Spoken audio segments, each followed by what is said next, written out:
बच्चे हम लोग बात कर रहे थे बायोलॉजिकल क्लासिफिकेशन की। आपको बताए थे कि यहाँ पे आर.एच. बिटेकर के द्वारा 5 किंगडम क्लासिफिकेशन दिया गया था। सबसे पहले किंगडम की बात करते बच्चे, तो सबसे पहले किंगडम की बात करते, पहला किंगडम था मोनेरा। मोनेरा पहला किंगडम था। और अगर दूसरे किंगडम की बात कर लेते बच्चे, तो दूसरे किंगडम में यहाँ पे हम लोग को मिल रहा था कौन सा किंगडम? प्रोटिस्टा। प्रोटिस्टा। और अगर तीसरे किंगडम की बात कर लेते हैं, तो तीसरा किंगडम था हमारे पास बच्चे फंजाई।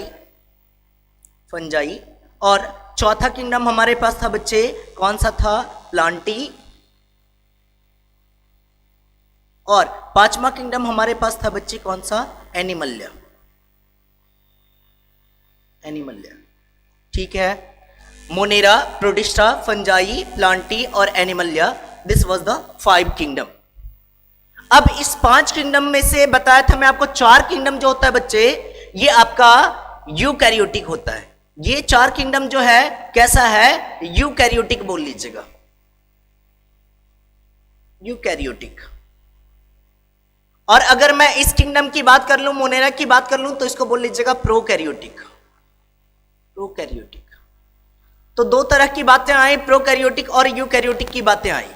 सर आप तो कुछ और भी बताए थे, यूनिसेलर और मल्टीसेलर के भी बारे में बताए थे। अगर मैं 2 किंगडम की बात कर लूं बच्चे, यहां से 2 किंगडम आप देखिएगा, ये आपको मोनेरा और प्रोटिस्टा दिख रहा है। ये मोनेरा और प्रोटिस्टा की बात कर लीजिएगा, तो ये मोनेरा और प्रोटिस्टा कैसा है? तो ये मोनेरा और प्रोटिस्टा बच्चे यूनिसेलर है, यूनिसेलुलर। और अगर मैं बात करूं फंजाई, प्लांटी और एनिमलिया की, तो फंजाई, प्लांटी और एनिमलिया कैसा है? मल्टीसेलर है, मल्टीसेलर। बात समझ में आई? अगर मैं पूछूं आपसे फंजाई का 2 फीचर बताइए, तो फंजाई का 2 फीचर क्या बताएंगे? सबसे पहला पॉइंट, सर ये कैसा है? यूकैरियोटिक है। और यूकैरियोटिक के अलावा कैसा है? मल्टीसेलर है। अगले पॉइंट पे चलते बच्चे। तो फंजाई की बात कीजिएगा, तो इसका एक्सटर्नल अपीयरेंस बहुत ज्यादा वेरी करता है। So fungi show great diversity in morphology. Morphology कहने का मतलब क्या बोल लीजिएगा? External appearance.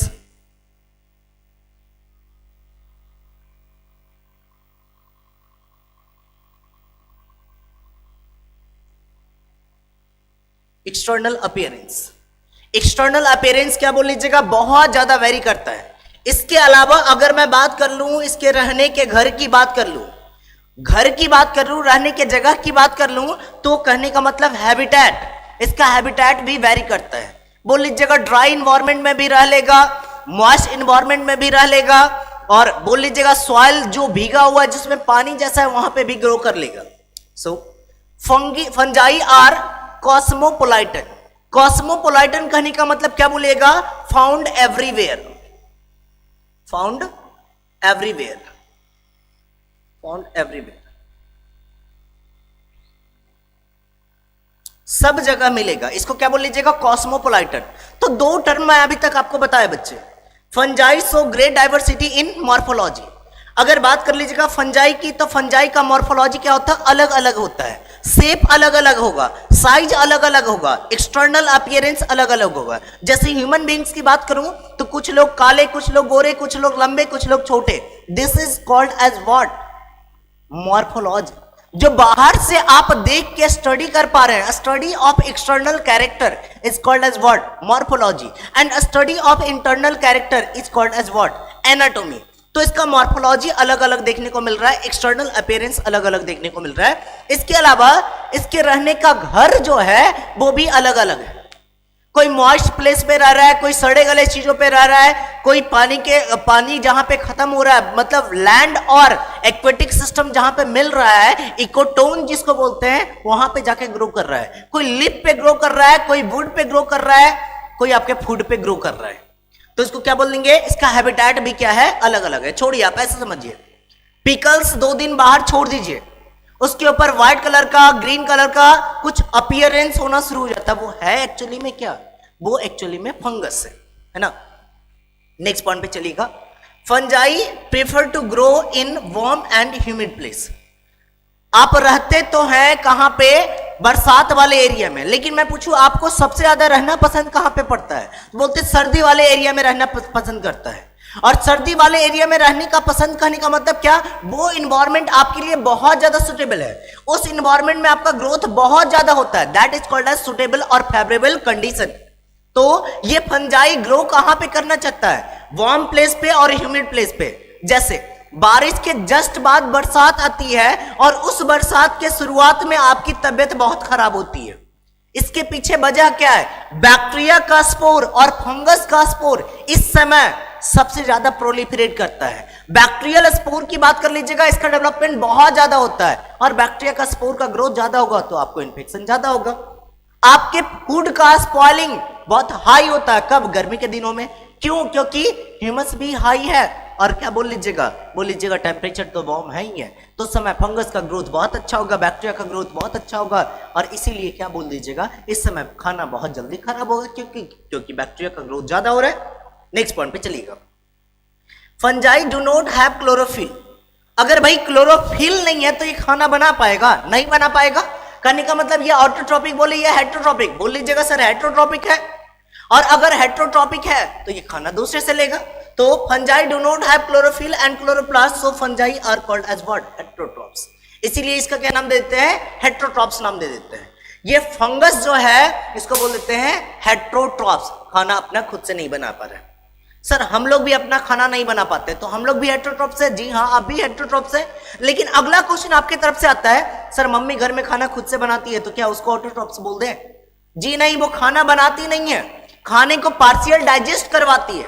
जो कॉम्प्लेक्स सब्सटेंस था, जो डाइजेशन इजी नहीं था ना, उस पार्ट को पहले एनर्जी देके थोड़ा सा पार्शियली डाइजेस्ट कर दी, तो वो ऑटोट्रॉपिक नहीं है, वो भी हेट्रोट्रॉपिक ही है। लेकिन जिन चीजों का आप आसानी से डाइजेस्ट नहीं कर पा रहे थे उसको आसानी से डाइजेस्ट करवाई, तो वो खाना बनाना नहीं हुआ। बोलिए, खाने को पार्शियली डाइजेस्ट करवाने के लिए हम वार्म टेम्परेचर करते हैं, है ना। नेक्स्ट पॉइंट पे चलते बच्चे, हेट्रोट्रॉपिक मोड ऑफ न्यूट्रिशन की बात करते हैं। तो हेट्रोट्रॉपिक मोड ऑफ न्यूट्रिशन की बात कीजिएगा तो फंजाई में क्या देखने को मिलता है, ऑस्मोट्रॉपिक मोड ऑफ न्यूट्रिशन देखने को मिलता है। सर ऑस्मोट्रॉपिक कहने का मतलब क्या होता है, भाई ऑस्मोसिस के थ्रू न्यूट्रिशन मिले। सर ऑस्मोसिस कहने का मतलब ही समझ में नहीं आ रहा है, समझिएगा। अब बात कीजिएगा ट्रांसपोर्टेशन की, तो 2-3 तरह की बातें आप पढ़े थे, है ना। एक को बोले थे एक्टिव ट्रांसपोर्ट, और दूसरे का नाम दिए थे, सॉरी ये हो गया पहला, और दूसरे का नाम दिए थे पैसिव ट्रांसपोर्ट।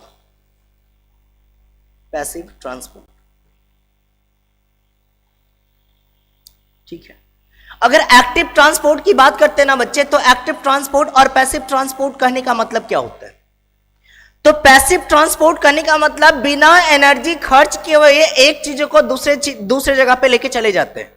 एक चीजों को एक जगह से दूसरे जगह पे लेके जा रहे हैं बिना एनर्जी खर्च किए हुए, तो क्या बोल लीजिएगा, एक्टिव ट्रांसपोर्ट।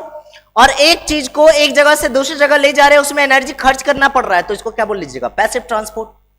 अगर मान लीजिए छत पे टंकी भरा हुआ है, नीचे नल खोलते तो कोई पैसा देना पड़ता है क्या, कोई एनर्जी खर्च करना पड़ता है क्या, कोई एनर्जी नहीं। सुबह टंकी भर दीजिए, दिन भर नल खोल के छोड़ दीजिए, कोई चार्जेस नहीं है। लेकिन टंकी में पानी भरने के लिए इलेक्ट्रिक बिल पे करना पड़ता है, मोटर का स्विच ऑन करते हैं जिसके लिए इलेक्ट्रिक बिल पे करना पड़ता है। करने का मतलब इलेक्ट्रिकल एनर्जी से मैकेनिकल एनर्जी बना होगा, और वो mechanical energy lower gravitational potential energy से हायर ग्रेविटेशनल पोटेंशियल एनर्जी पे लेके गया होगा। तो कहने का मतलब हायर कंसंट्रेशन से लोअर कंसंट्रेशन में लाने के लिए कोई एनर्जी खर्च करना नहीं पड़ता है।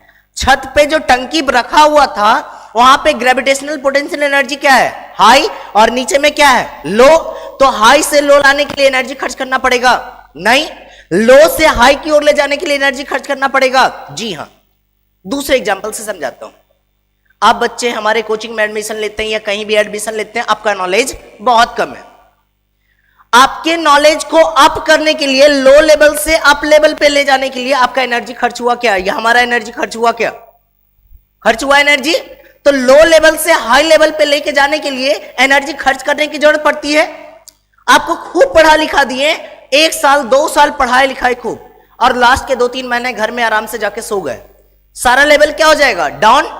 तो अप लेवल से डाउन लेवल में ले जाने के लिए क्या एनर्जी खर्च करना पड़ा, नहीं, सिर्फ सोना पड़ा।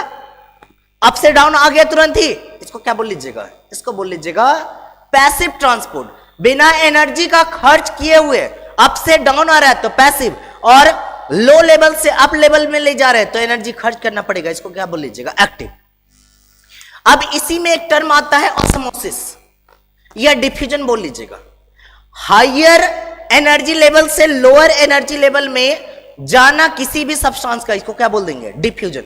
हायर एनर्जी लेवल से लोअर एनर्जी लेवल में लेके जा रहे तो क्या बोल देंगे, डिफ्यूजन।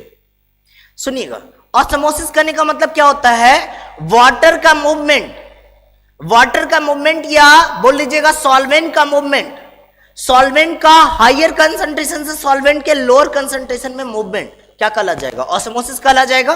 तो यहां पे देखिएगा, यहां पे ये जो सेल था ये फंगल सेल, पूरा का पूरा फंगल सेल दिख रहा है। यहां पे एक्चुअली में सॉल्वेंट था, सॉल्वेंट किस चीज का, न्यूट्रिएंट्स का। सॉल्वेंट का कंसंट्रेशन हाई से किधर की ओर जा रहा है, लो की ओर जा रहा है। हॉस्टोरियल स्ट्रक्चर है जो एक पर्टिकुलर, जैसे मान लीजिए यहां पे सड़े गले चीज है, इसके अंदर एम्बेड कर दिया, ये फंगस है, पूरा का पूरा फंगस है, इसके अंदर ये वाला स्ट्रक्चर एम्बेड कर गया, तो हायर कंसंट्रेशन से लोअर कंसंट्रेशन में सॉल्वेंट मूव करके चला जा रहा है, इसको क्या बोल लीजिएगा, इसको बोल लीजिएगा osmotrophic type of nutrition. Heterotrophic mode of nutrition बताया दो तरह का, एक है सैप्रोफाइटिक और दूसरा है पैरासाइटिक। पैरासाइटिक कहने का मतलब जैसे आपके हेयर्स में कुछ लीच डेवलप कर रहा है, जो ये लीच डेवलप कर रहा है, जो डेवलप कर रहा है, इसको क्या बोल लीजिएगा, पैरासाइटिक न्यूट्रिशन होता है। किसी दूसरे के बॉडी से न्यूट्रिशन को सक करना क्या कहला जाएगा, पैरासाइटिक। और किसी डेड और ऑर्गेनिक मैटर पे ग्रो कर रहा है तो इसको क्या बोल लीजिएगा, saprophytic. Parasitic fungi obtain nutrition with the help of haustoria. Parasitic fungi nutrition obtain करता है किसके हेल्प से, हॉस्टोरिया के हेल्प से। अगर सिम्बायोटिक की बात कर लीजिएगा तो फंजाई और एल्गी का एसोसिएशन क्या कहलाता है, लाइकेन, और फंजाई और हायर प्लांट का एसोसिएशन क्या बोल लीजिएगा, mycorrhizal association.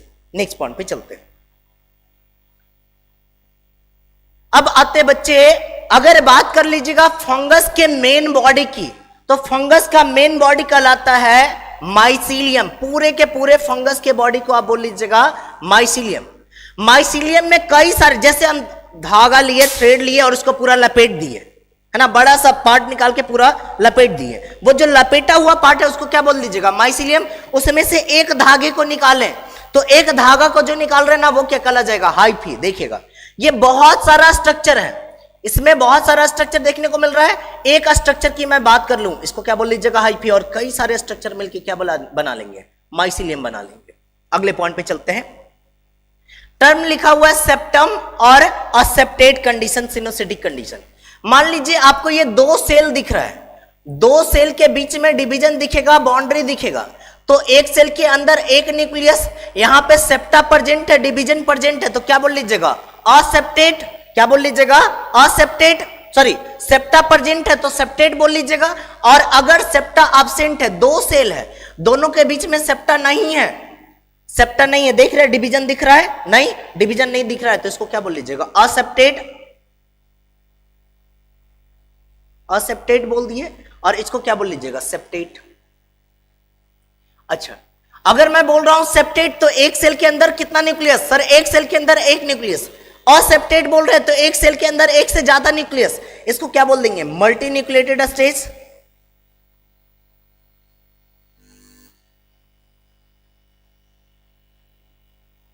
Multi nucleated stage. और अगर मल्टी न्यूक्लिएटेड स्टेज है तो इसके लिए टर्म क्या यूज करेंगे, सिनोसाइड। क्या टर्म यूज करेंगे, सिनोसाइड। नेक्स्ट पॉइंट पे चलते हैं। Cell wall is made up of chitin. Fungi का जो सेल वॉल है किसका बना होता है, काइटिन का बना हुआ होता है। और काइटिन को हम लोग बोलते हैं फंगल सेलुलोज। एक्चुअली में काइटिन भी क्या है, एक तरह का कार्बोहाइड्रेट ही है। नेक्स्ट पॉइंट पे चल लीजिएगा। काइटिन पॉलीसेक्राइड है ना, फंगस का सेल वॉल बना हुआ होगा काइटिन का और पॉलीसेक्राइड का। Cell wall of member of class oomycetes. Phycomycetes पढ़िएगा तो फाइकोमाइसिटीज में एक सब कैटेगरी देखने को मिलेगा, ओमाइसिटीज। ओमाइसिटीज का जो सेल वॉल होता है किसका बना होता है, सेलुलोज का। ये एक्सेप्शन है। नेक्स्ट पॉइंट पे, store food in the form of glycogen and oil. अगर फंजाई की बात कर लीजिएगा तो फंजाई फूड को स्टोर किस फॉर्म में करता है, ग्लाइकोजन के फॉर्म में और ऑयल के फॉर्म में। नेक्स्ट पॉइंट पे चलते हैं बच्चे। अब दो टर्म है हमारे पास, पहला टर्म है हेट्रोथैलिक और दूसरा टर्म है होमोथैलिक। अगर बात कर लीजिएगा हेट्रोथैलिक की बात कीजिएगा तो दो तरह का गैमेट दिख रहा है, एक प्लस और एक क्या दिख रहा है, माइनस दिख रहा है। और होमोथैलिक की बात कीजिएगा तो दो तरह का गैमेट दिख रहा है, दोनों कैसा, सिमिलर है। दो गैमेट दिख रहा है, दोनों क्या है, सिमिलर है। अब यहां पे fertilization takes place between the two genetically different gamete, self sterile, है ना। अच्छा, वापस बात को सुनिएगा। अगर एक थैलस पे दो तरह के गैमेट का डेवलपमेंट हो रहा है तो इसको क्या बोल लीजिएगा, हेट्रोथैलिक, या बोल लीजिएगा एक थैलस पे एक ही तरह के गैमेट का फॉर्मेशन हो रहा है, इसको क्या बोल लीजिएगा, होमोथैलिक। और अगर दो तरह के गैमेट का फॉर्मेशन हो रहा है, सॉरी, दो अलग अलग थैलस पे दो तरह के गैमेट का फॉर्मेशन हो रहा है, तो दो तरह के गैमेट का फ्यूजन करना पड़ेगा। अगर एक की बात कर लूं तो ये अकेला जो थैलस था, ये थैलस क्या हो जाएगा, सेल्फ स्टेराइल। दो थैलस आएंगे, पहला थैलस है ये, और अगर बात कर लिए इसकी तो यहां पे दूसरा थैलस है, यहां से ये प्लस वाला सिंबल निकल रहा है, यहां से ये वाला माइनस वाला है। मान लीजिएगा इसको मेल बोल देंगे, इसको फीमेल बोल देंगे, ये दो तरह के गैमेट का फ्यूजन होगा तो क्या बोल लीजिएगा, फर्टिलाइजेशन हो जाएगा। तो दो अलग अलग थैलस पे दो तरह के गैमेट का फॉर्मेशन हो रहा है। मैं इसकी सिर्फ बात करूं तो ये कैसा हो जाएगा, खुद में स्टेराइल, लेकिन दो की बात करेंगे तो कैसा हो जाएगा, फर्टाइल। अगर होमोथैलिक की बात कीजिएगा तो ये, अगर बात कर लीजिएगा होमोथैलिक की, तो दोनों तरह के थैलस से, दो अलग अलग थैलस से दो तरह के सेम गैमेट का फॉर्मेशन हो रहा है। यहां से भी प्लस साइन और यहां से भी प्लस साइन, या यहां से भी माइनस साइन, यहां से भी माइनस साइन, तो ये खुद में प्लस प्लस का फॉर्मेशन करके खुद में फर्टाइल हो सकता है क्या, इसीलिए लिखा हुआ है क्या, सेल्फ फर्टाइल। नेक्स्ट पॉइंट पे चलते हैं बच्चे। रिप्रोडक्शन इन फंजाई की बात करते हैं तो सबसे पहला पॉइंट है वेजिटेटिव रिप्रोडक्शन। अगर वेजिटेटिव रिप्रोडक्शन की बात करेंगे तो वेजिटेटिव रिप्रोडक्शन कहने का मतलब क्या, बिना किसी गैमेट के फॉर्मेशन का, बिना कोई सेक्सुअल रिप्रोडक्टिव स्ट्रक्चर का नए ऑर्गेनिज्म का फॉर्मेशन करना, this is called as what, vegetative reproduction. सबसे पहला है फ्रेगमेंटेशन। तो आपके मन में सवाल चलेगा, सर फ्रेगमेंटेशन और फ्यूजन में डिफरेंस क्या होता है, फ्रेगमेंटेशन और फ्यूजन में डिफरेंस क्या होता है। तो मैं बता दूंगा आपको बच्चे कि फ्यूजन जो टर्म है वो किसके लिए यूज किया जाएगा, यूनिसेलुलर ऑर्गेनिज्म के लिए, यूनिसेलुलर ऑर्गेनिज्म के लिए। और अगर फ्रेगमेंटेशन की बात कीजिएगा तो फ्रेगमेंटेशन टर्म किसके लिए यूज किया जाएगा, मल्टी सेलुलर ऑर्गेनिज्म के लिए, मल्टी सेलुलर ऑर्गेनिज्म के लिए। अब फंगस यूनिसेलुलर ऑर्गेनिज्म है या मल्टी सेलुलर ऑर्गेनिज्म है, तो बोलेगा सर फंजाई तो आप बताए थे कि मल्टी सेलुलर ऑर्गेनिज्म है, तो यहां पे टर्म यूज क्या करेंगे, फ्रेगमेंटेशन, और बैक्टीरिया में टर्म कौन सा यूज करेंगे, फ्यूजन टर्म यूज करेंगे। अगर एक बड़ा सा फिलामेंटस बॉडी दो पार्ट में टूट जाता है और दोनों नए ऑर्गेनिज्म का फॉर्मेशन करता है तो आप क्या बोल लीजिएगा, इसको फ्रेगमेंटेशन। अगर मान लीजिए कि कोई यूनिसेलुलर फंजाई है, इस्ट की बात कर लीजिएगा, तो फंजाई का एक्सेप्शन है, सारे फंजाई मल्टीसेलुलर है, लेकिन इस्ट कैसा है, यूनिसेलुलर। तो यूनिसेलुलर फंजाई की बात कीजिएगा तो यूनिसेलुलर फंजाई में टर्म का यूज करेंगे, फ्यूजन टर्म यूज करेंगे। मल्टीसेलुलर के लिए क्या यूज किए, फ्रेगमेंटेशन सर यूज किए। यूनिसेलुलर के लिए क्या यूज कर लेंगे, यूनिसेलुलर के लिए फ्यूजन यूज कर लेंगे। तो fusion in non mycelial fungi. अब कई सारे सेल मिलेंगे तभी तो माइसीलियम का फॉर्मेशन करेंगे, ये सिंगल सेल्ड है तो क्या माइसीलियम का फॉर्मेशन करेगा, नहीं करेगा। नेक्स्ट पॉइंट पे आ जाइएगा, बर्डिंग। अब ये बर्डिंग भी टर्म जो है किसके लिए, स्पेशली ईस्ट के लिए यूज किया गया, किसके लिए यूज किया गया है, ईस्ट के लिए यूज किया गया है ना। अच्छा सुनिएगा, मान लीजिए बॉडी के पर्टिकुलर स्ट्रक्चर में ग्रोथ होना शुरू हुआ, ये बॉडी के पर्टिकुलर स्ट्रक्चर में ग्रोथ होना शुरू हुआ और ये स्ट्रक्चर टूट के एक नए ऑर्गेनिज्म का फॉर्मेशन कर ले, तो आप क्या बोल लीजिएगा कि ये मेथड जो है किसका मेथड है, बर्डिंग का मेथड है। देख लीजिएगा, नाम दिया हुआ है सेक्रोमाइसिस, कहने का मतलब ईस्ट बोल लीजिएगा।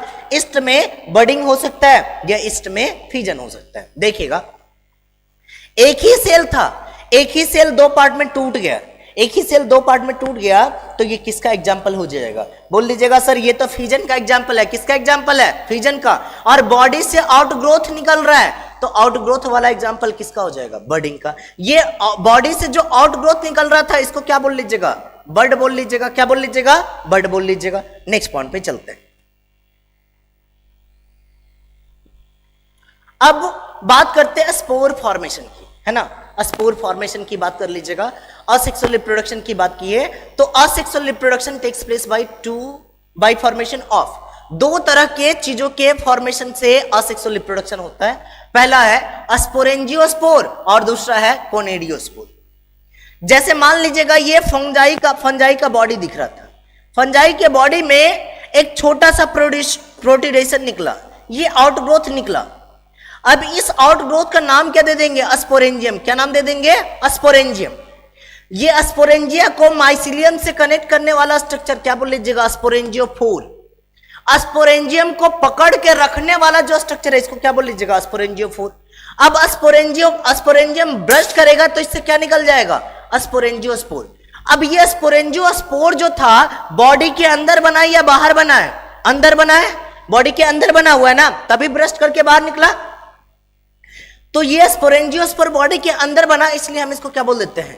एंडोजीनस। क्या बोल देते हैं? एंडोजीनस।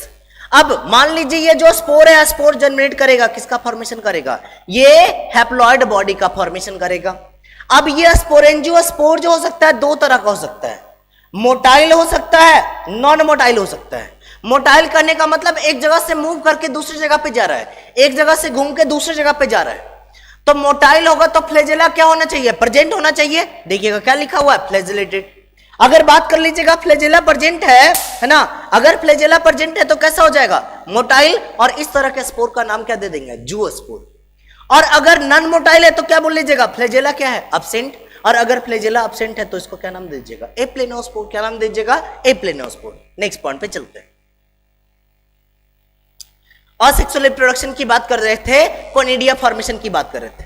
तो मान लीजिए ये माइसिलियम दिख रहा है, माइसिलियम में छोटा सा प्रोड्यूरेशन निकले और ये प्रोड्यूरेशन में कोनिडिया का फॉर्मेशन हो। बॉडी के बाहर हो रहा है, बॉडी के अंदर हो रहा है? बॉडी के बाहर। अगर बॉडी के बाहर हो रहा है तो इसको क्या बोल देंगे? एक्सोजीनस बोले या एंडोजीनस बोले? एक्सोजीनस बोल लीजिएगा। तो बॉडी के अंदर बन रहा है तो क्या बोल लीजिएगा? स्पोरेंजियोस्पोर। बॉडी के बाहर बन रहा है तो क्या बोल लीजिएगा? कोनिडियोस्पोर, है ना, या कोनिडिया बोल लीजिएगा। अब कोनिडिया को पकड़ के रखने वाला स्ट्रक्चर क्या कहा जाएगा? कोनिडियोफोर, है ना।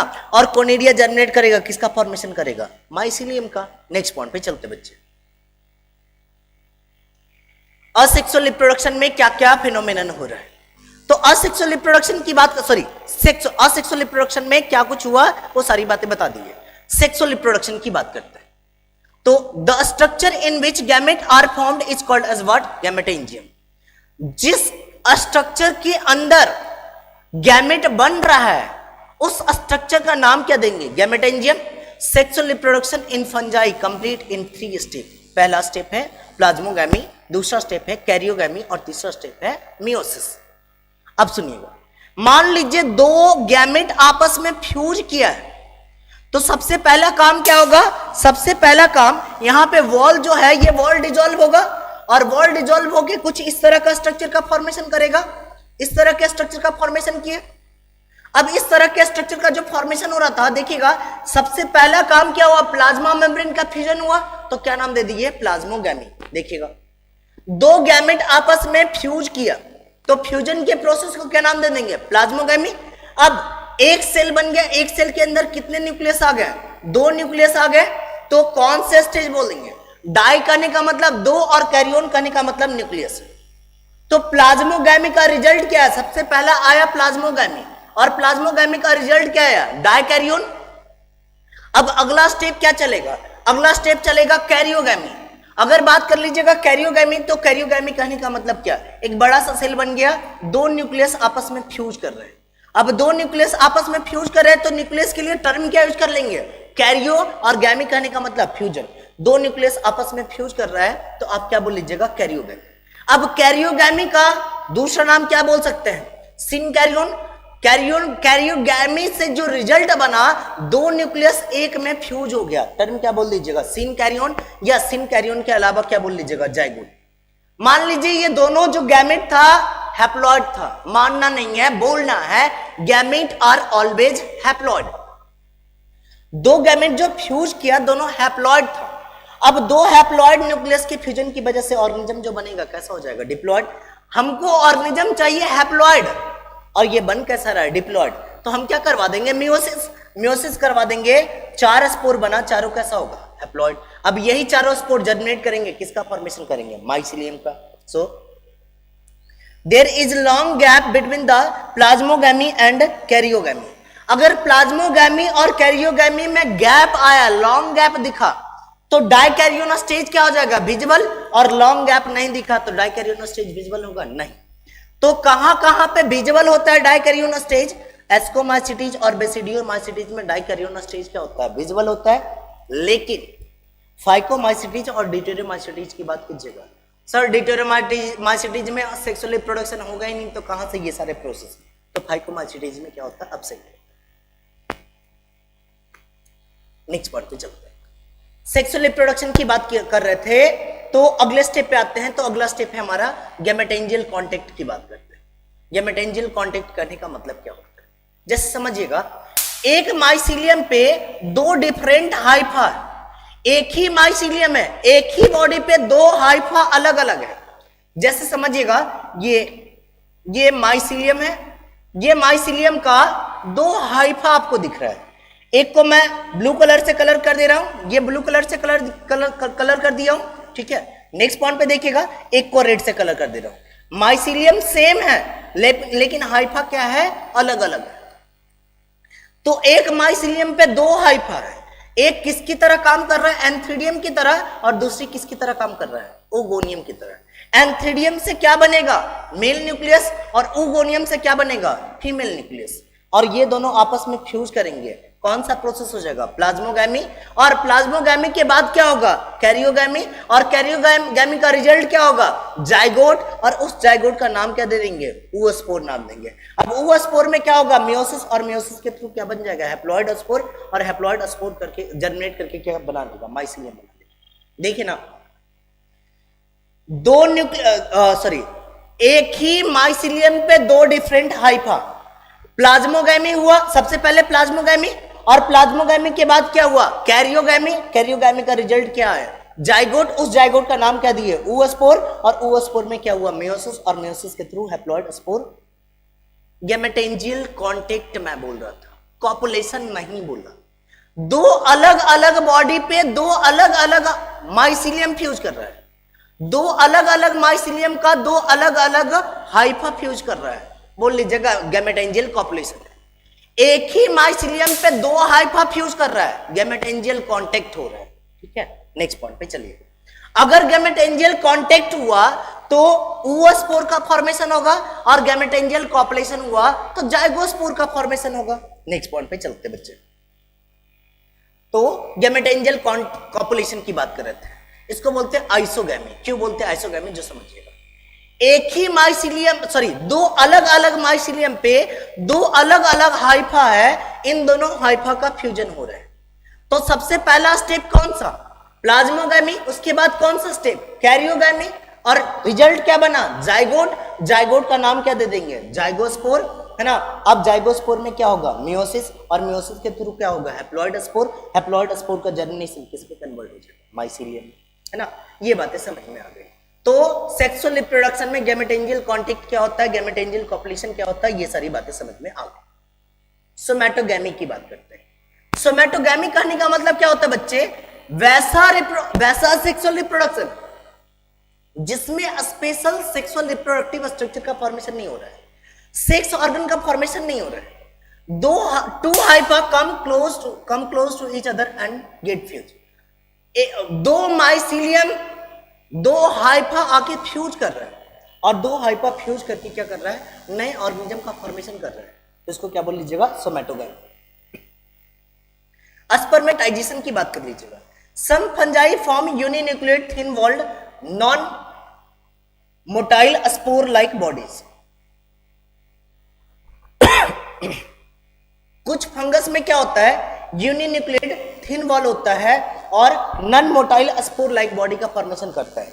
These spore are called as aspermatia और इसी को बोल लीजिएगा पिनिकोस्पोर, है ना। ये नॉन मोटाइल मेल गैमेट होते हैं, है ना। इसी को क्या बोल देते हैं, स्पर्मेटाइजेशन बोल देते हैं। तो sexual reproduction, asexual reproduction, vegetative propagation fungi में खत्म होता है। और अगले क्लास में हम लोग बात करेंगे किसकी, अगले क्लास में हम लोग बात करेंगे फंजाई के डिफरेंट क्लास की।